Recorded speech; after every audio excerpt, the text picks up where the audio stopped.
Hi, it's Elise here at Bowen Library with a whole new Teen Book Spotlight. So this week, we are going back in time and taking a look at some amazing historical fiction. So, historical fiction stories that are made up, set sometime in the past. A lot of times there's like real facts built around. It could be an event that actually really did happen, but it's maybe the characters get their own spin on it by the author. Yeah, I love historical fiction. A lot of times historical fiction contains mysteries, it can contain some romance, it can contain some suspense. So there's a little bit of something in there, maybe for everyone. So we have 6 that we're gonna take a look at that take place in all different points in our history. So let's get started. Our first one is The Gentleman's Guide to Vice and Virtue. So it's the 1700s and friends Monty, Percy, and Monty's sister Felicity are on a tour around the continent of Europe, enjoying life and causing trouble before Monty has to go home and take over the family estate, which he does not want to do. Now, when Monty is caught in a compromising position, though, at Versailles, the 3 of them find themselves being chased across Europe, having run-ins with pirates, highwaymen, stowaways, alchemy, and even secrets that are bound to catch up to them. This is filled with adventure, history, especially when it comes to different cultures and the views of individuals that people had toward minority groups. There's a little bit of magic in there, so just be aware. Again, there's some alchemy in there, which was part of history, and there is a touch of romance. But I will tell you this, there's others in this series. This is the first one. You will find yourself wanting to read the next book as soon as you're done with this one, because you are going to want to know what happens to these characters that you're going to fall in love with. This is The Gentleman's Guide to Vice and Virtue. Bloody Jack. Oh, I love that name.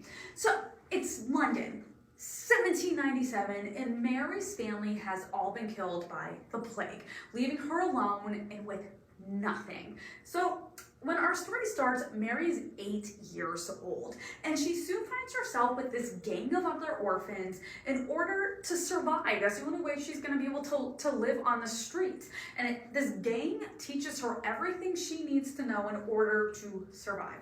Now, fast forward, the years pass, the leader of their gang is killed, and Mary decides she's going to take advantage of this opportunity. She's going to go do something different. She doesn't want to keep living with this gang. So, what does she decide to do? She decides she's going to cut her hair off. She disguises herself as a boy, gives herself the name Jack Faber, and then she all of a sudden finds herself on board the HMS Dolphin, sailing the seas with a crew of other men, all of whom she needs to make sure they don't know her secret that she's really a girl, because if that's going to be the case, she's going to be kicked off like immediately. Now, that obviously is going to be easier said than done, though, because when you're fighting pirates, you're living on a ship in the middle of the ocean, yeah, stuff happens. Now, this is the first in a very lengthy series, I will tell you. It's a lengthy series. I think there's 13 or 14 books.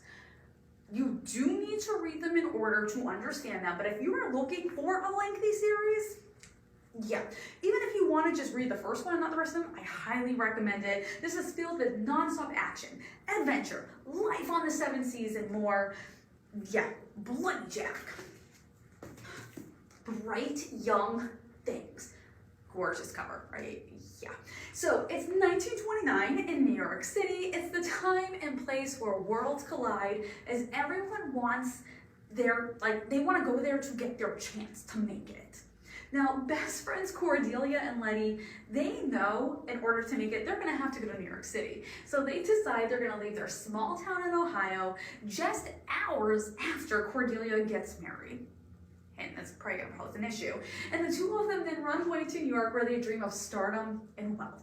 When they arrive there, though, they soon have a falling out. The 2 girls go their separate ways, leading them on 2 completely different paths.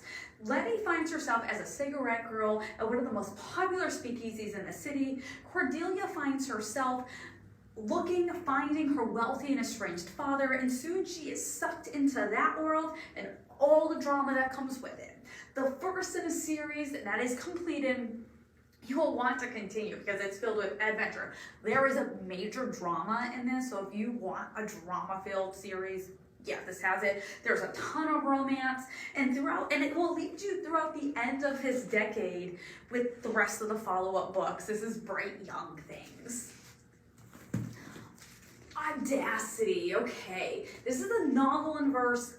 Love novel in verses. If you've watched some of these in the past, you will know I love a good novel in verse. For those of you who don't know, these are the stories that are told in poetry format. I will tell you this, I do not really care for poetry.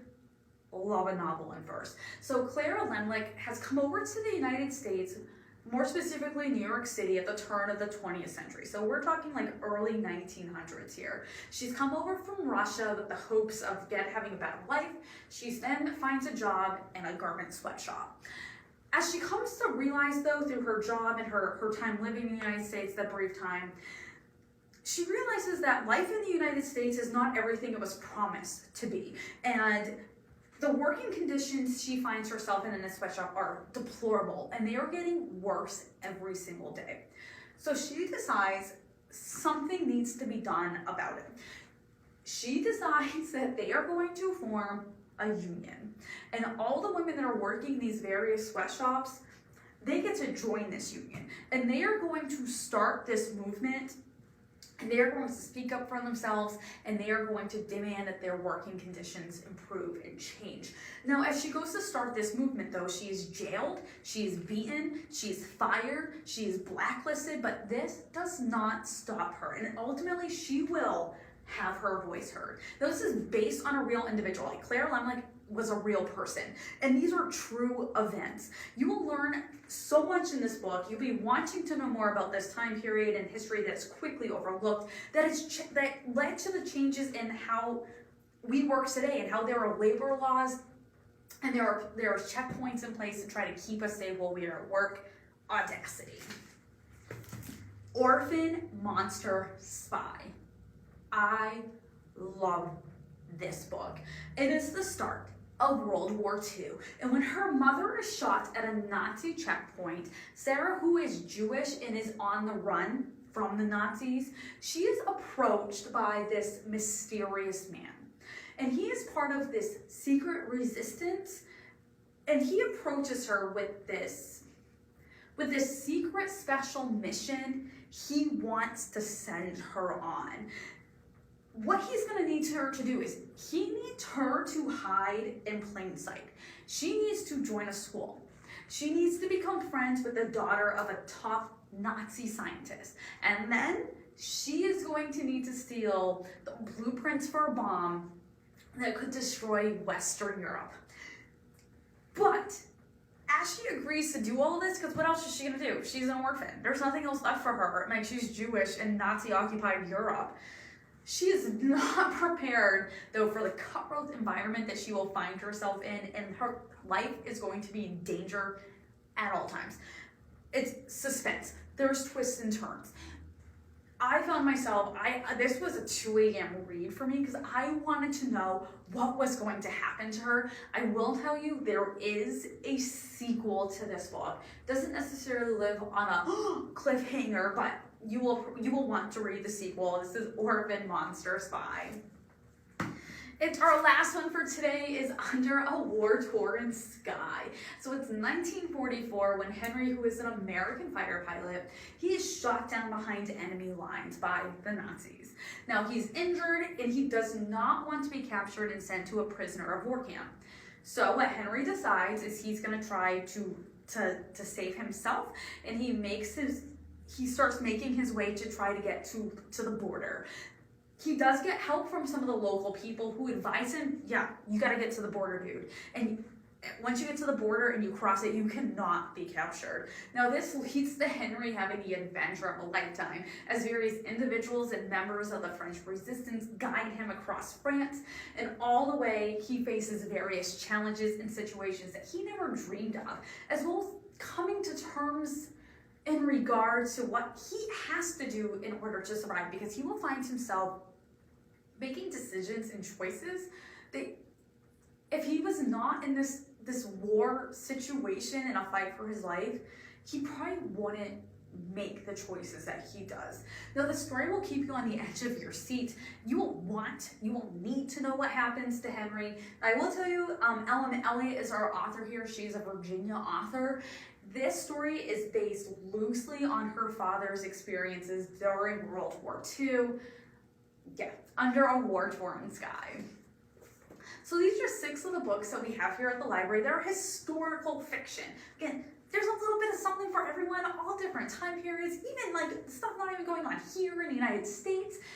Yeah, historical fiction, a little bit of something for everyone, I promise. So come on out, check out one of these, or I can guarantee, I can promise, we have a ton more historical fiction here. We can help you find whatever that perfect time period, story, adventure, history you're looking for. So come on out, that's what we're here for. I hope you have an amazing week, and I hope you tune back next week with a whole new Teen Book Spotlight.